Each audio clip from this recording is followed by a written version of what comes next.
This instructional video is going to show students how to outline Chapter 2, Communicating in a Global Society. To get started, notice on my left side of the screen I have Google Classroom, and I'm just going to go to the announcement that says Textbook Chapter 2, Communicating in a Global Society, and that's going to allow me to view the textbook right on screen. If you're in the classroom and would prefer to do this out of the textbook, by all means, just grab a textbook. On the right side, I've opened up Microsoft Word, not Google Document, but Microsoft Word. The reason for this is that Google Document has some limitations in terms of outlining. I just feel like using Microsoft Word will be a little easier for what we're trying to do here. Okay, so the first thing we're going to do is start by saving this document, and you can put it in your documents. We'll call it your period, which is 1B, and then Chapter 2 outline.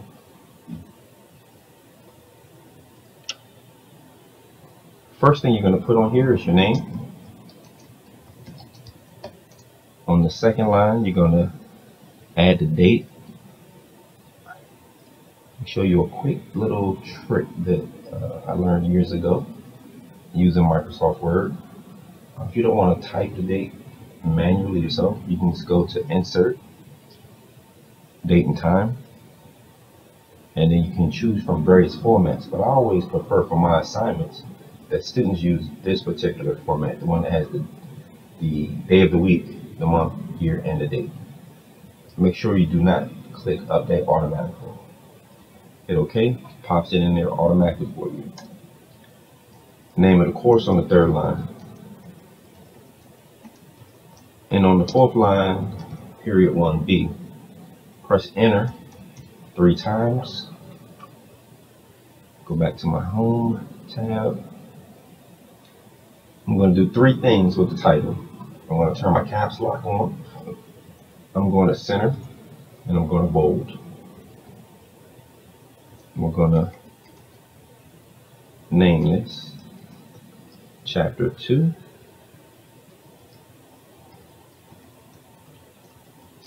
And a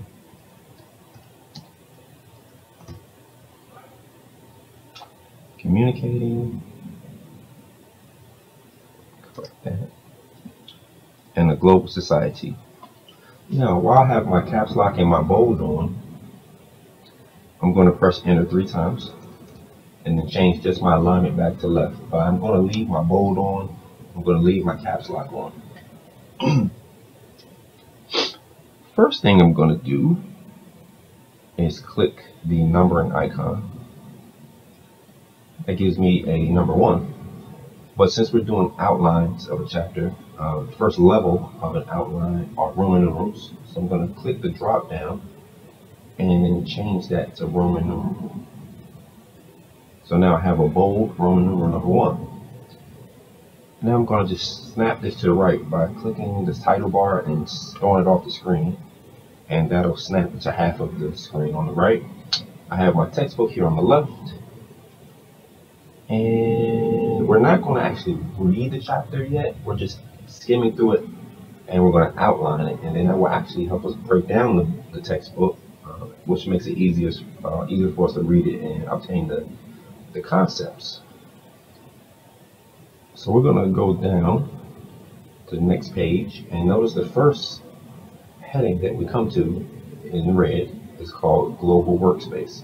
So that will be our first Roman numeral.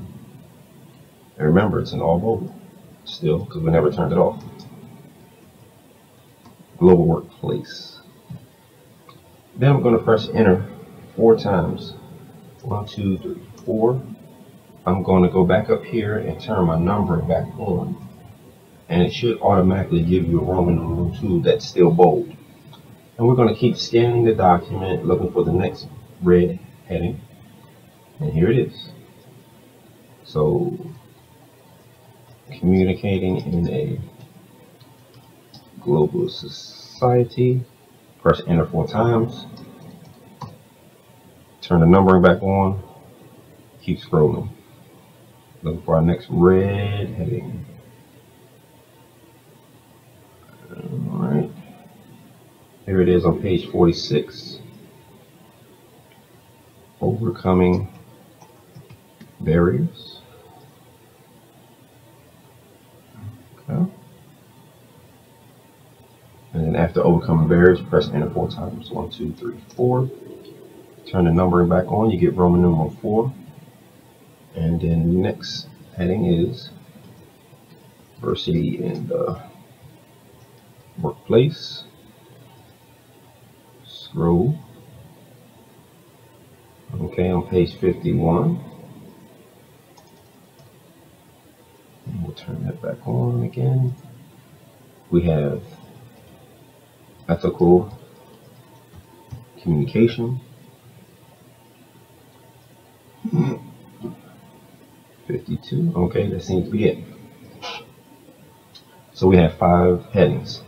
Now what we're going to do, we're going to go back up to the top, and starting with global workplace, we're going to start looking for the subheadings. So there are no subheadings under global workplace. We'll go down to communicating in global society, and notice on page 42 the subheadings looks purple or blue.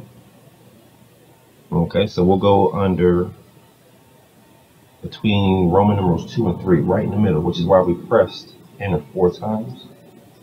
Well, actually should have been 5. So let me add a space between each. So it should have been 5 times. Okay, so I should be able to achieve a blank space where I have a line above and below where I'm about to type. And I'm going to skip down to between Roman numeral 2 and 3 underneath communicating in a global society. And I'm going to click on the numbering. But before I do, I'm going to turn off the bold. I don't want that to be bold. And I'm going to click the numbering. And notice I get a 3 that's not bold. What I'm going to do is I'm going to click this icon here. It's called increase indent. And that will move me to my second level of my outline. And notice the 3 changed back here. Now it gave me a lowercase a, but the second level of an outline actually consists of an uppercase A. So I got to go back to numbering and drop down beside it, and let's choose the uppercase letters. So now I get a capital A. Okay, so there I'm going to turn off my caps lock and type verbal communication. Now although I turned off my caps lock, notice the first letter of each word is capitalized. So I get a capital B, capital C. That's what we call initial cap or title case.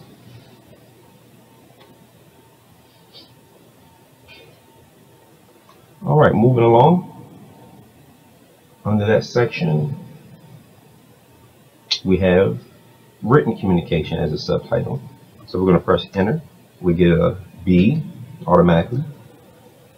Written communication. We're going to type, and we keep going. Then C will be our nonverbal communication that falls under communicating in a global society. And that seems to be it for that section. So now we'll see if there's anything under overcoming barriers. As you can see, body language. So we're going to go to that middle point again. Click numbering. Make sure your bold is off before you do that. Okay. Now notice the A did come up, but it seems to be off from where we did it between 2 and 3, or underneath communicating in a global society. So there's a quick fix for that. If I select verbal communication, you can't actually select the A, but select the verbal communication. And if I go up here on my toolbar, I have what looks like a paintbrush. It's called the format painter. If I click that and then click here, it will match, which is what you want. So now I'm going to type body language, scroll down, we have spoken language, we have stereotypes and interpretation of time,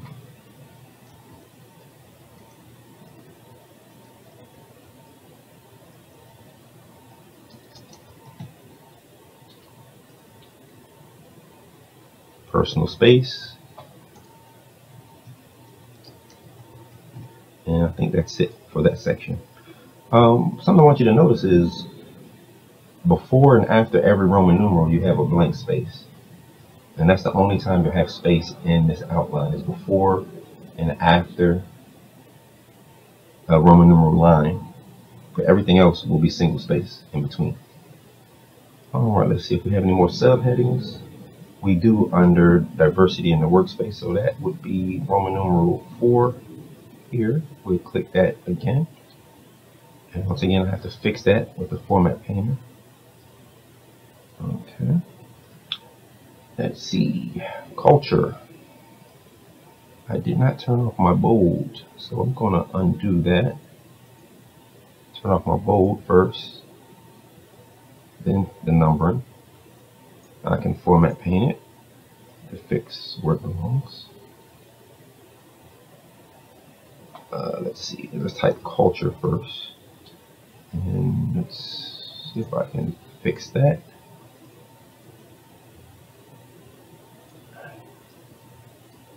Okay, there we go. Intercultural differences.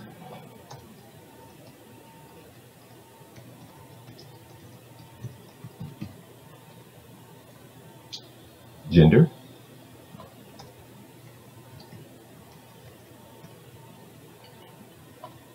Age. Disabilities. And that seems to be it for that section. And under ethical communication, there doesn't appear to be any subheadings. Okay, so now, without reading the book, we have kind of a breakdown of what the topics are going to be in this entire chapter, just at a quick glance. But we're not done. The next thing that you want to do is to dig a little deeper. So now I'm going to go all the way back up to the top, and we're going to start in global workspace. And in that section, I'm going to look for things that kind of point out to me. For example, definitions that are highlighted in this particular textbook. So here, I might want to go and put Roman numeral.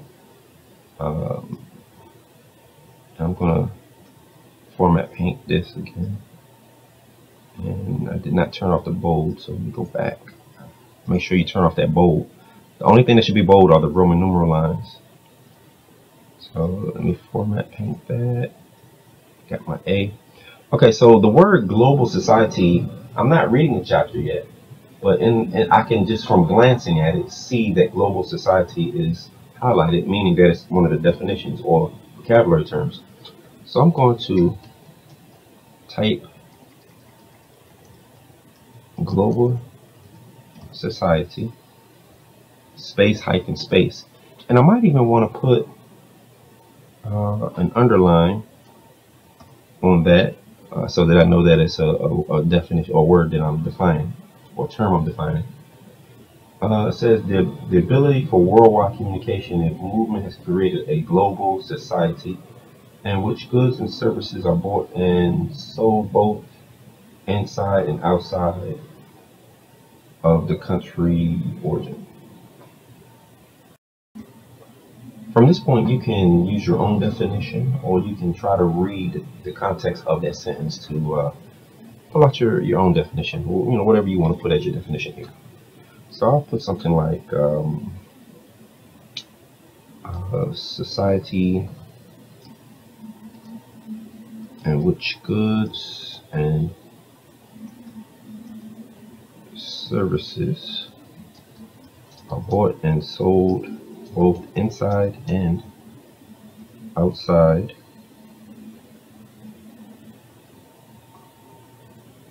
of the country of origin.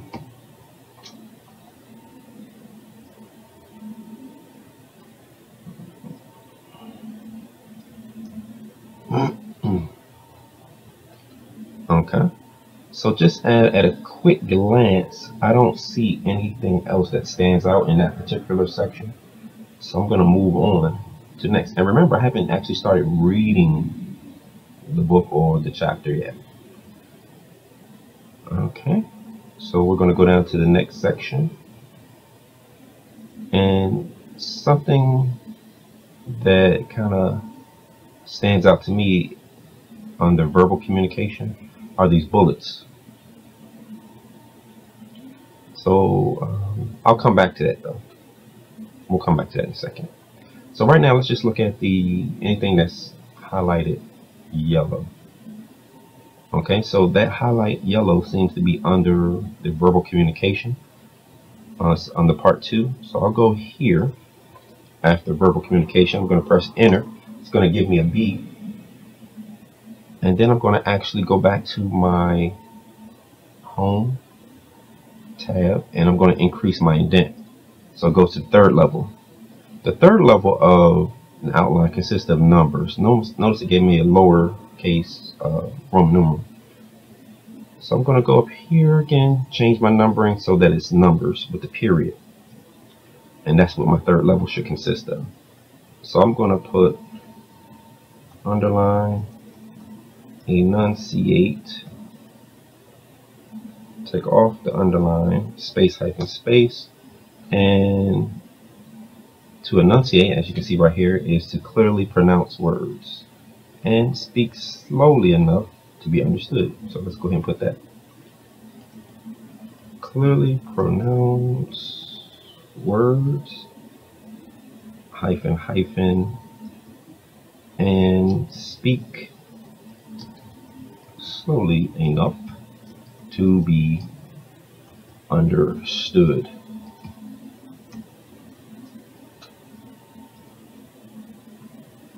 Alright, don't see any more highlights in that. Under written communication, don't see any. Don't see on the nonverbal. The next one I see is under stereotypes. So we'll go here. Now, because stereotypes is actually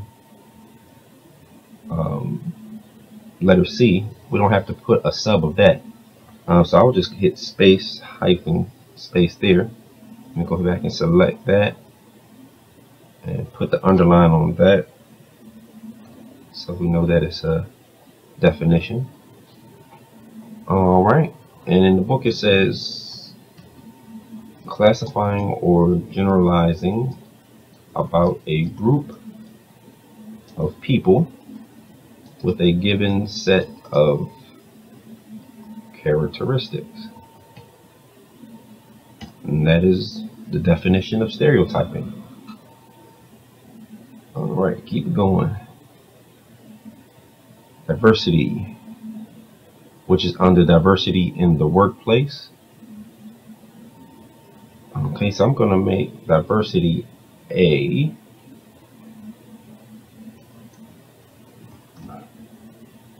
Space hyphen space, press enter to move cursor down to B. Alright, so diversity means that we all are different in our own ways, come together to share and create a dynamic workplace. You can take that if you want and put it in there, or you can, put something in your own words.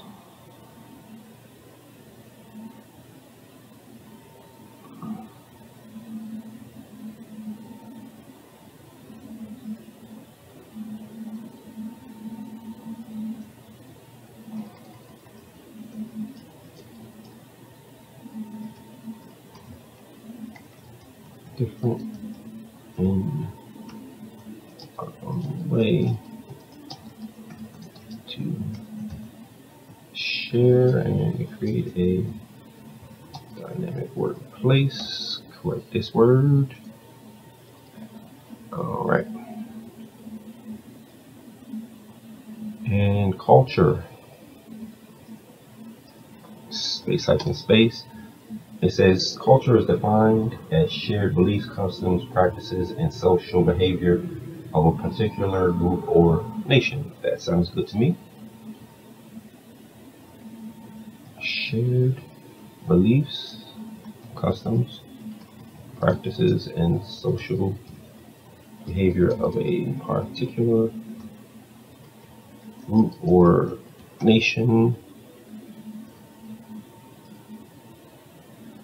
And I'll put the underline under that word. All right, we're going to keep going. Intercultural differences. And I will underline that term.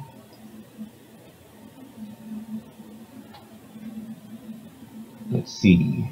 In the previous sentence, it says, this mix of various cultures brings with it differences in values, attitudes, and perceptions.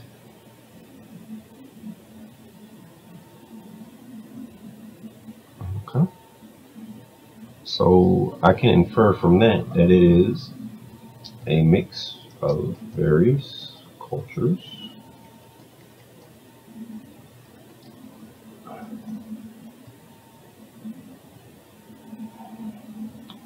that brings differences in values, attitudes, and perceptions. Okay, and we'll keep going, keep going. Next thing I see is ethics under ethical communication. So I'll look under ethical communication, and I have to press enter 1, 2, 3 times. Turn off my bold, turn on my numbering. That should be A on the second level. So I'll go up to here where there's a successful A, and I'll use my format painter again. Click there so that it can match. All right, so we got ethics, principles of what is right and wrong that help people make decisions. Okay, so that looks good. We have any others? We do. We have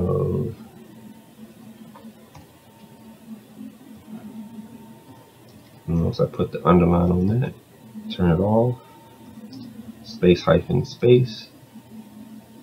The exclusive rights awarded to the author or creator of an original work. C looks like it's going to be fair use. A doctrine related to copyright law that allows for limited use of copyrighted material, such as for teaching or research,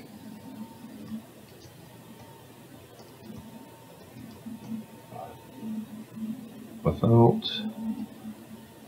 requiring permission from the author or creator of an original work. Fix that word. Now there's a word up here, doctrine. Sometimes as I'm going through reading or looking at definitions and I don't know a word within the definition, I'll actually look that word up. So here's how you can do that. I'm going to actually just click anywhere on that word, or if you feel comfortable selecting the whole word, and then I'm going to press Shift F7, and that will allow Microsoft Word to look up and it's thesaurus, and it's built in thesaurus definitions or sometimes synonyms of that word.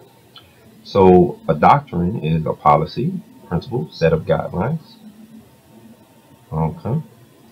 So what I usually would do is, in parentheses here, I'll put several examples of what that word means if I didn't know the definition of it. And that'll help me in my notes, in my outline. And then I can just close that. Okay, I think that we now have all of the words that were yellow. I think, let me check. Yeah. Okay, so that looks good. So once again, we go back up to the top. And remember, we haven't even started reading this yet. We're just breaking down the book, so that when we're actually ready to start reading it, it makes a little bit more sense to us, or it's easier for us to just take in that information. All right, so the next thing I want to do is I want to continue to scan through and see if there's anything that just kind of jumps out at me. I mentioned earlier under verbal communication that I had these bullets. So I'm going to kind of just read this little paragraph above it to see what these bullets mean. It says patience is required in the conversations where neither person understands the other's language well. These conversations can be frustrating. However, there are actions you can take to make conversations successful. Okay, so I'm going to go under verbal communication, which is here, and I'm going to press enter, and I'm going to take that to the third level. And notice that my enunciate turned to 2. We'll deal with that in a second. So I might want to say something like this.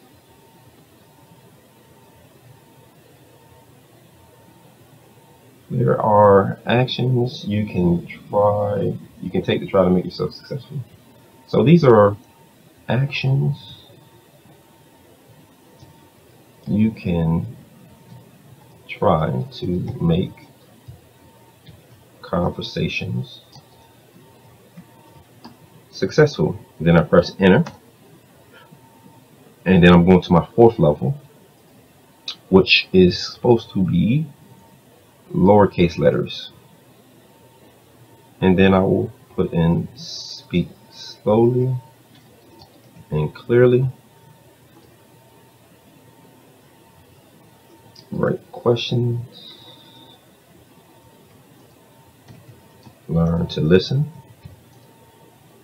avoid yes or no questions.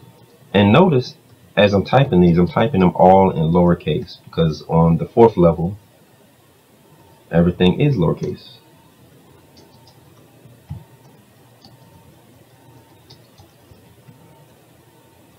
Avoid slang, check your humor, be polite. Okay, I like that. So we'll scan again. Anything's jumping out at you? Okay, so you notice on page 45, there's a chart here. And this falls under nonverbal communication. Let's see. Notice up here, actually it falls under written communication. Because it says right here, figure 2-1 provides tips for improving your cultural communication skills. So I'm going to put that under written communication. Alright, so I'm going to press enter. And then I'm going to go down to the figure and call it tips on improving communication with other cultures. enter. Go to the home tab and I'm going to increase the indent there.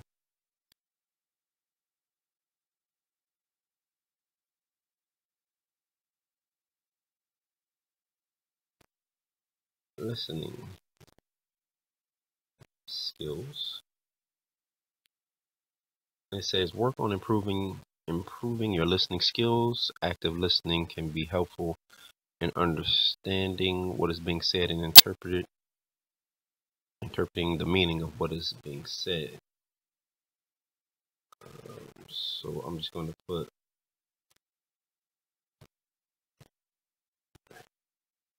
listening skills : active listening.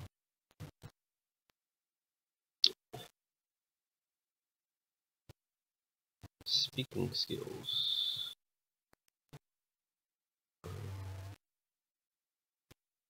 Speak clearly and slowly.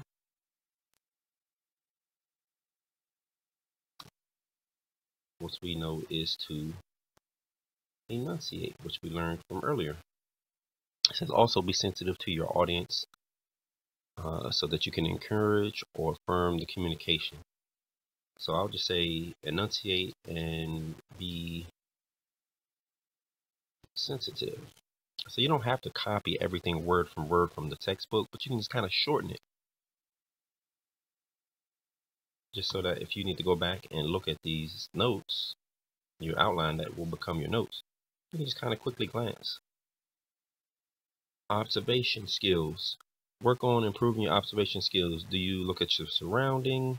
Do you watch for actions, reaction to others? Observation is helpful in business. Learn to read others. Okay. So to me, observation skills means pay attention to your surroundings. And 4, patience. All right, work on being patient with those who have differences from you. This shows respect for others. All right. Respect others' differences. All right. Lastly, we have flexibility, adaptability, and open-mindedness. All right, let's see. Work on being flexible, adaptable, and open-minded when doing business with other cultures. This will help to keep the lines.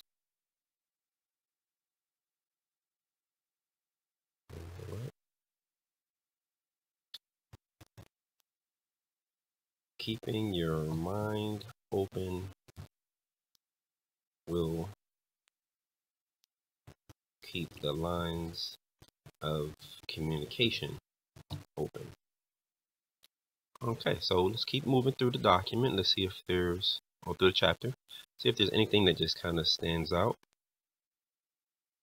Okay. They have this green box here called business protocol, cell phone etiquette. If you wanted, you could find a place to put that. And these bullets apparently are basics of cell phone etiquette. So that's definitely verbal communication or spoken language.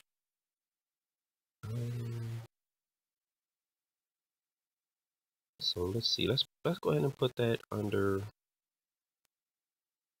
Let's see here. Because these are your notes and your outline, you can decide, if you want to put this in and where you want to put it in. Now, to me, cell phone etiquette falls under verbal communication. So I would probably, if it were me doing this, I would probably go under verbal communication, under communicating in a global society, and make that my number 3. So I would press enter here, and then I would maybe call it, let's see, I would call it basic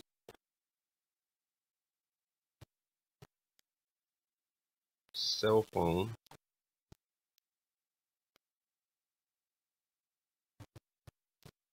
etiquette. Press enter. And then I wouldn't necessarily copy all of this word for word, but I might try to shorten it in a phrase. That first bullet is short enough where you could probably just copy that. So one thing to remember, cell phones are not fashion accessories. Try telling that to today's teenagers.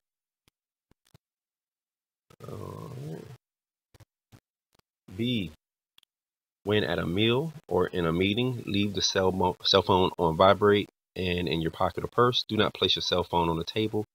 It can be very disruptive to others when the phone vibrates. Leave the cell phone on vibrate and away when at a meal or meeting. C, when at a meal or in a meeting, only answer the phone or text if it is an emergency. If expecting a call or text that is pertinent to the meeting, you must explain to those around you that you are expecting the communication before using the cell phone. So I will say,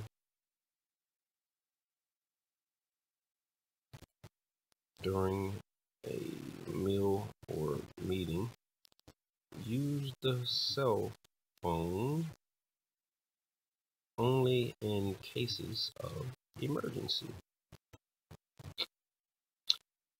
Okay. When in a public place, such as a movie theater, grocery store, or even walking down the sidewalk, remember that there are others around you. Nobody's interested in your conversation or the fact that you are using your phone. If you must talk in public, remember to be discreet and respectful to those around you. Talking loudly is very rude and disruptive. All right. Don't be rude and disruptive by talking loudly on your phone in public. If you are taking pictures with your cell phone, get the permission of those who might be in the picture before you click. Not everyone wants their picture on your cell phone or to be sent to others.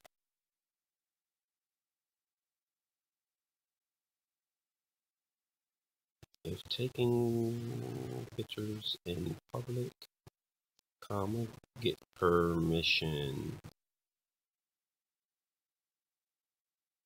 When you are driving, use a Bluetooth or other hands-free phone for calls. Never text or use handheld cell phone while driving. Never text, talk, and drive. Okay. Walking in public while talking on a hands-free device can make it look like as though you're talking to yourself.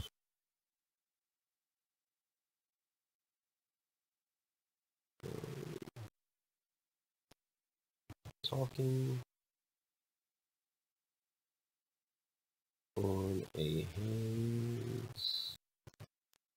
hands-free device will make you look crazy. And like I say, it's up to your own interpretation. You can interpret this however you want, however you perceive it.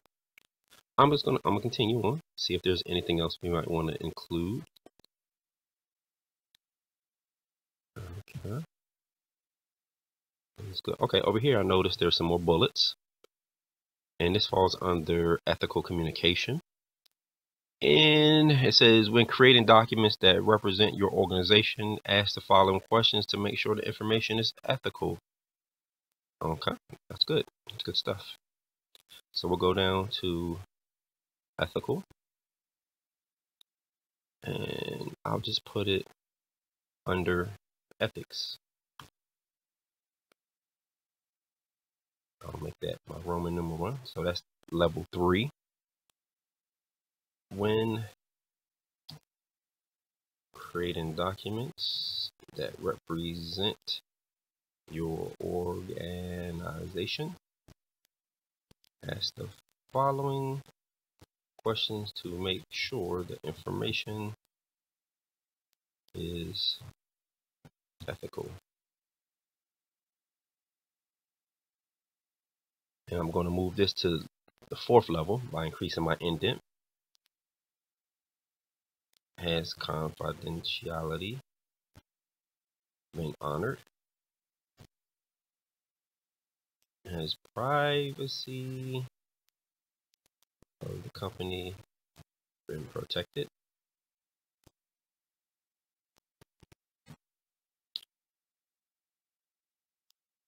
Is the information presented factual and honest? Is appropriate credit been given to contributors of the communication? Fix that. Let's scroll. Has copyrighted material been used appropriately? Okay, like that. And we can keep going, see if there's anything else. You have some more bullets in here, and you have another figure there. So I would add these bullets under fair use, and I will put these under copyright. So I'm gonna stop here and just explain this to you. Now, for the most part, everybody should have at least this much on their outline. But remember one thing, we have yet to start reading the actual chapter. So what you're going to do now is go all the way to the beginning, and with your outline already started, you're going to actually start reading the chapter. And if you find other information that you think is important that you want to put in your outline or your notes, then you would just add them in the appropriate sections. If you need more help with that, feel free to ask me. But I am going to, at this time, end this instructional video. So this instructional video should be helpful in having you guys start your outline for chapter 2.